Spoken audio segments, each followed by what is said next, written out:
In the previous video, we looked at the relevance of poetry, and now we will examine the ways in which we can approach poetry or study poetry. Something interesting I have done here, normally it is not done in literary studies. We begin with one general approach, that is actually a managerial approach, then we move to our normal studies, the normal ways in which we look at poems.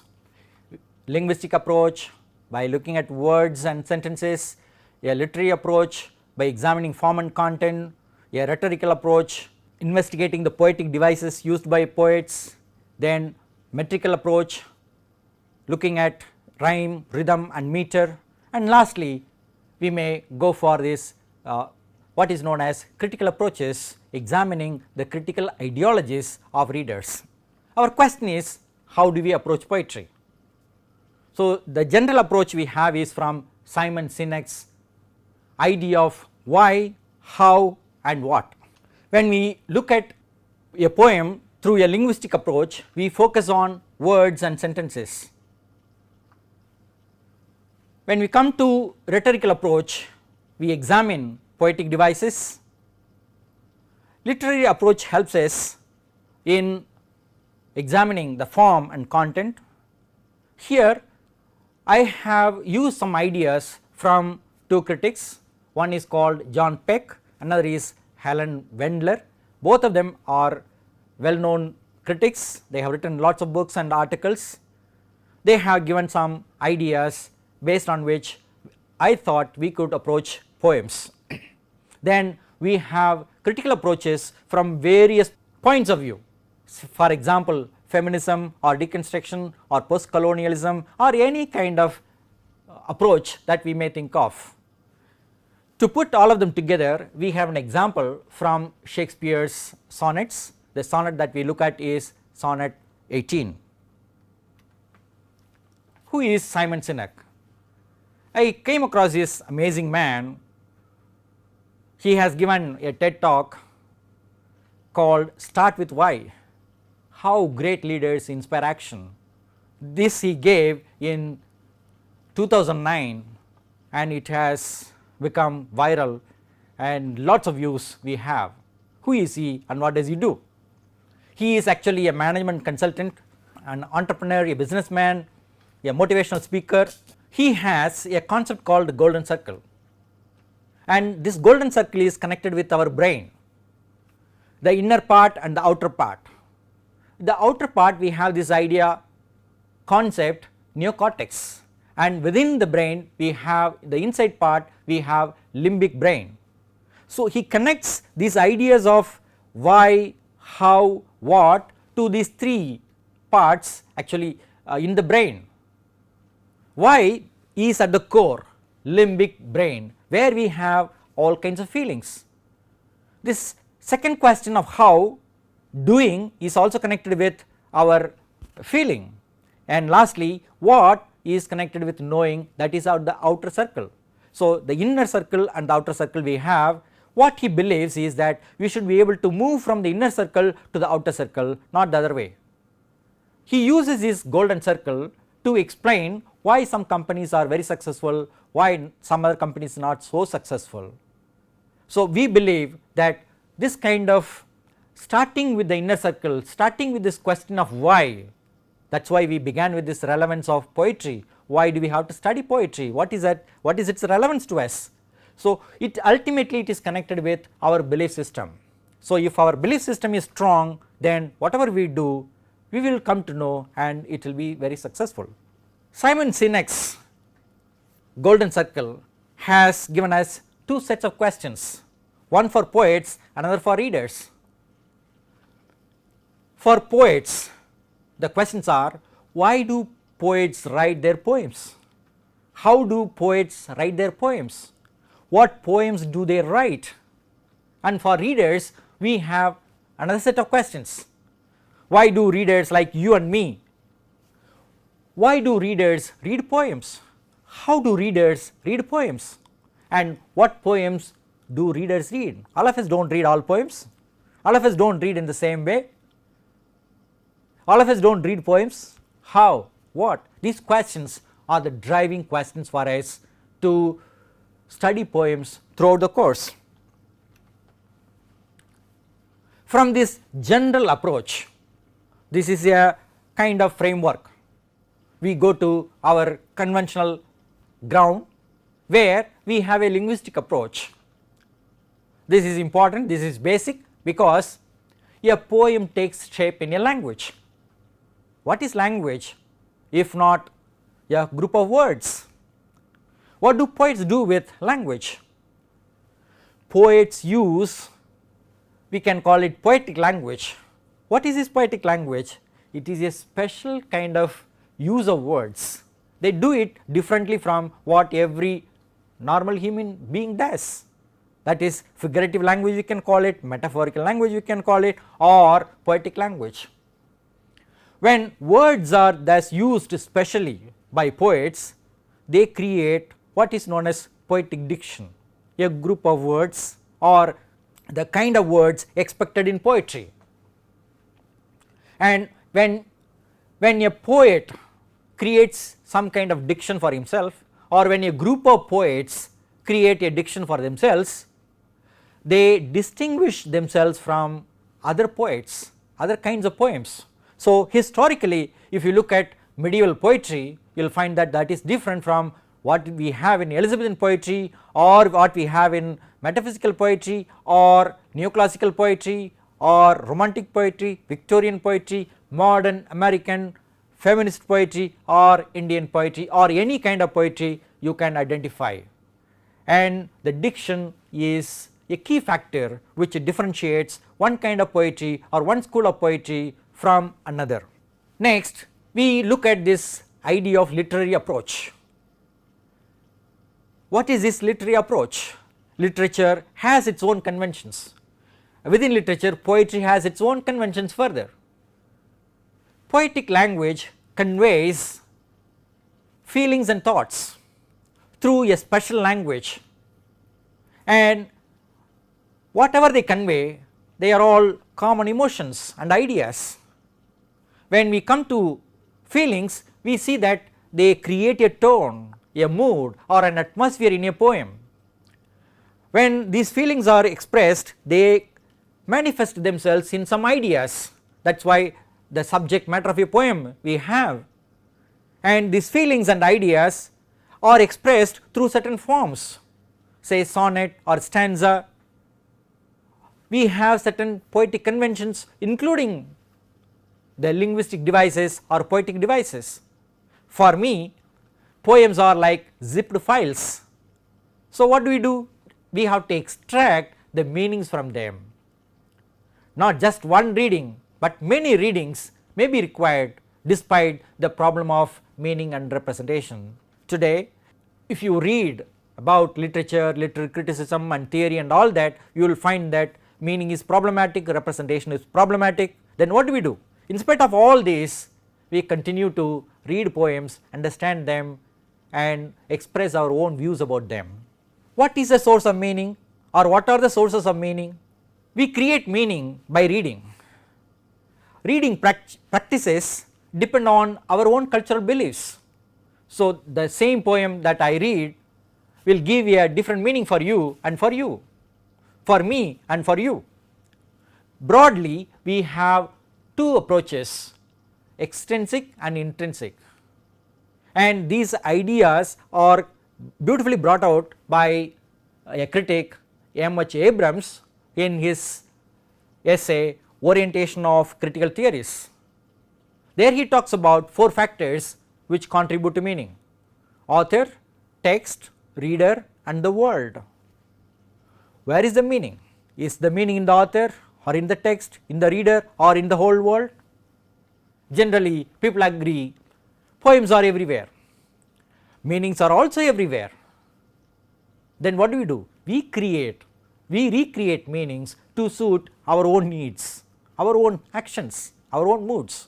If you are happy, you will find happy meaning. If you are unhappy, you will find unhappy meaning. That is it. You have the ability to see what you want to see and find some support. However, we have to remember that we need to maintain a sense of balance. That is good for normal reading. When we read poems, we would like to take this approach called oppositional approach. Every poem has some kind of sense of opposition tension within it. So, the aim of our reading poetry is to help readers make sense of poetry. Some kind of understanding we have to have. How do we make sense of the poem that we read? We can do it very well by locating certain kinds of oppositions within the poem. Light and dark, love and hate, life and death, these are some common oppositions, binaries we have in almost every kind of poem. So, when we read poems, we can follow these steps. First, we can identify the key opposition in the poem. There may be many, but one may be stronger than the other. Then we can examine the details which contribute to the building and maintaining of this opposition in the poem. Then we can check how the poem progresses towards the end and how finally the poem ends. At last, we can summarize what we feel about the poem and the writer in a few words. So, we start with the beginning, we begin with the beginning and go to the end through some kind of progression, thinking about the kind of opposition that we have noticed, and then we form an overall impression of the poet. The next stage for us is to adopt this rhetorical approach. We have to remember that a poem is a rhetorically constructed art form to create an effect on the audience. That is exactly rhetoric, to persuade the people through the use of words, to have some effect on them. So, these rhetorical strategies are many, and here are some. These are generally called poetic devices, and within these poetic devices we have 3 of them. These are clearly distinguished in certain texts, and some we do not have clarity. I have tried to put them in some kind of order for you: figures of speech, figures of thought, and figures of sound. Under this category of speech, we have metaphor, simile, epic simile, synecdoche, metonymy, personification, conceit, symbol, irony, paradox, pun, oxymoron, hyperbole, litetus, and rhetorical question.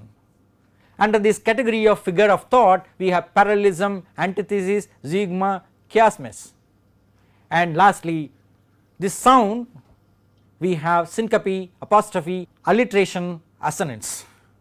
These are not, as I said earlier, clearly distinguished in some texts, but in some attempts have been made. I have tried to maintain some kind of difference among them. Then we can think about the music of poetry. When we want to understand how the poem is musical, we have to look at the metrical form, the meter, the foot that is followed.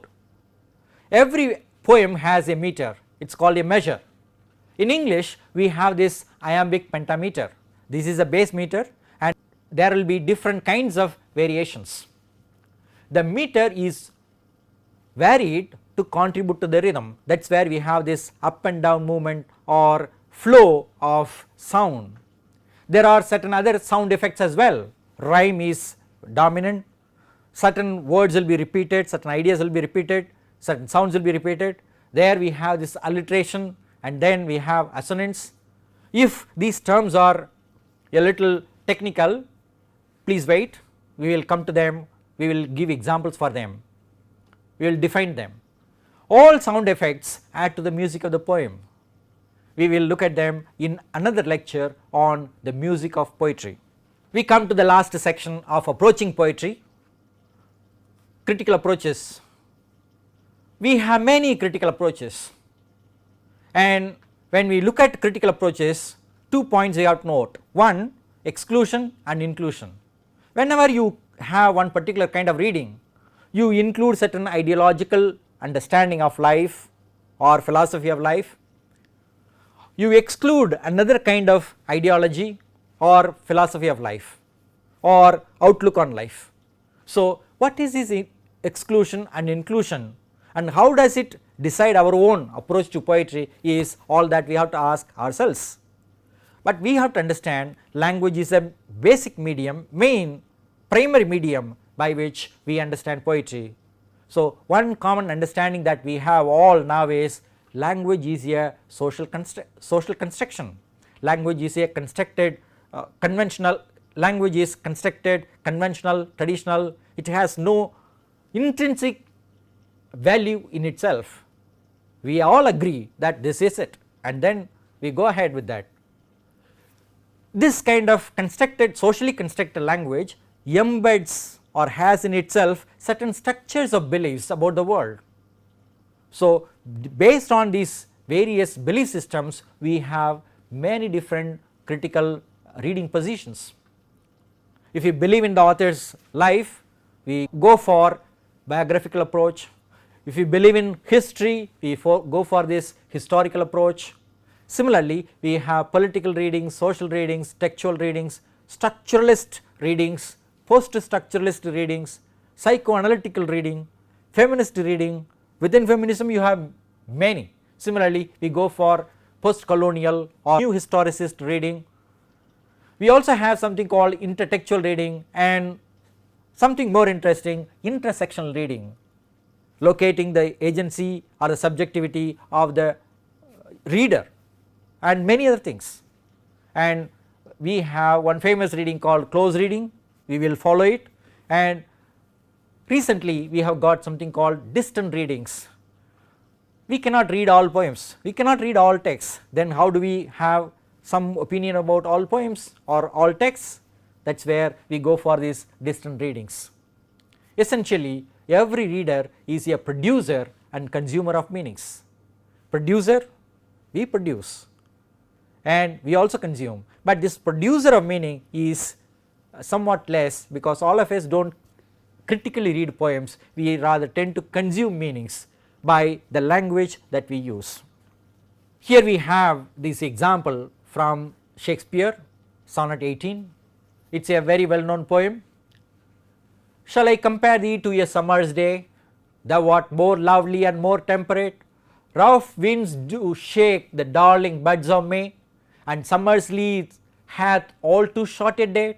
Sometime too hard the eye of heaven shines, and often is his gold complexion dimmed. And every fair from fair sometime declines, by chance or nature's changing course untrimmed.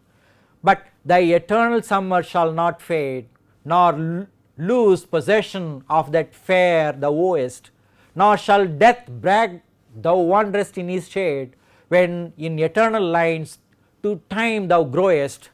So long as men can breathe or eyes can see, so long lives this, and this gives life to thee.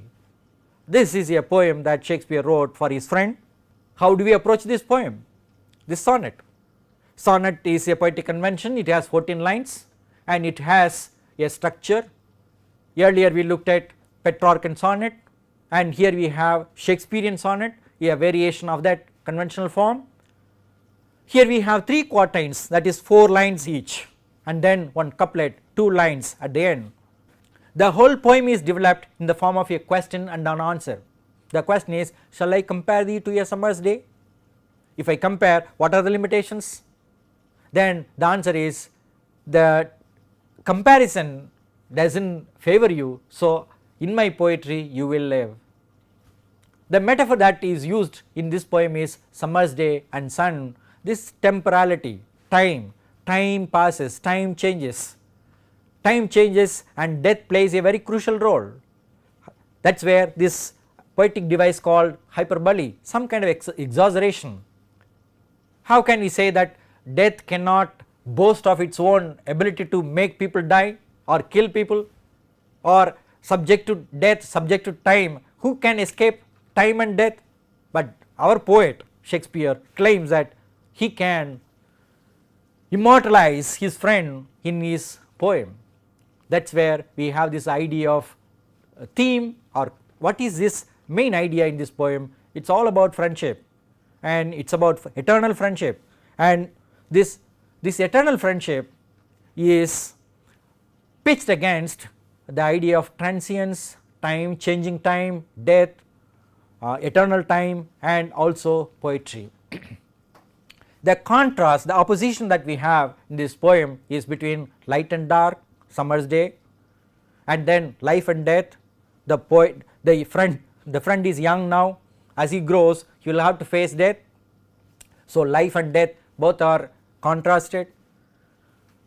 The poet makes his argument, since you cannot live in time, since you have to face the consequences of the changing time, I immortalize you in my poetry. That is why he says, as long as my poetry lives, there is a condition of course, as long as my poetry lives, you will live in my poem. He has used this AB, AB, CD, CD, EF, EF and GG rhyme pattern, and this is common to Shakespearean sonnet, and as in many other English poems we have this iambic pentameter. When we want to look at some ideological underpinning in this poem, you can see what is this masculinity. Shakespeare was a man and he wrote this poem for a man, young man. This is again a variation from the Petrarchan sonnet convention. Petrarchan sonnets were written for women, praising the beauty of women, of course in conventional language, but in the case of Shakespeare he changed the convention. He included a young man in his sonnet. He was trying to construct some kind of masculinity or masculine idea of what a human being is, and connected this with this concept of eternal life.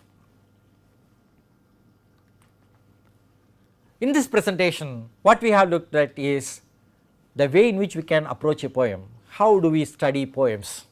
To study poems, the best I believe is to ask these questions: why do we study this poem? How do we study this poem? What poem do we study? This general framework, it will be always there in all our studies or all our readings, in all our activities throughout this course. Why, how, what? If we believe in what we do, then how we do will take care of itself. Similarly, what we do will take care of itself.